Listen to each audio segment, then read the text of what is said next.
Tenue de protection risque infectieux, partie déshabillage.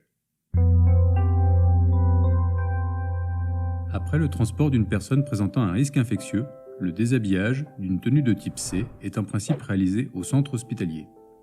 Dans un contexte épidémique comme le Covid-19, le déshabillage est réalisé au centre de secours afin de soulager les centres hospitaliers.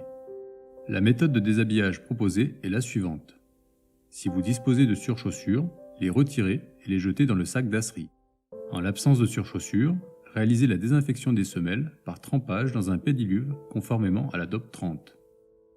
Enlevez la première paire de gants en veillant à ce que la partie supposée contaminée ne soit pas en contact avec la deuxième paire de gants et les jeter dans le sac d'asserie.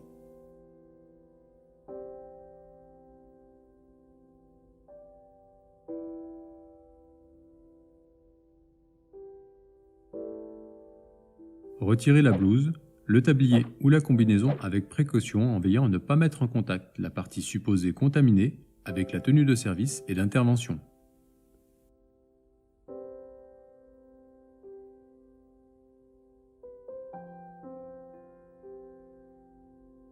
Faire une boule et la jeter dans le sac d'asserie.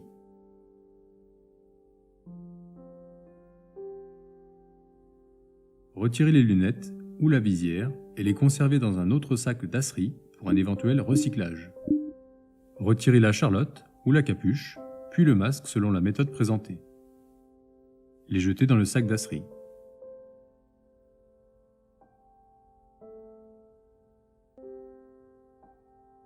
Retirez la dernière paire de gants de manière à ne pas mettre en contact la partie éventuellement contaminée avec la peau et la tenue de service et d'intervention.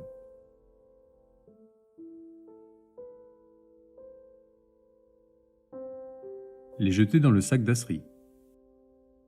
Pour terminer, lavez-vous les mains à l'eau savonneuse ou à défaut à l'aide d'une solution hydroalcoolique.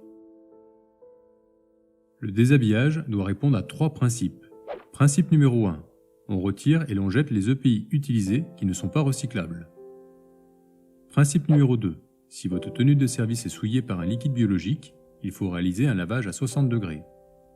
Principe numéro 3. Si une zone corporelle a été exposée, il faut réaliser un lavage à l'eau savonneuse.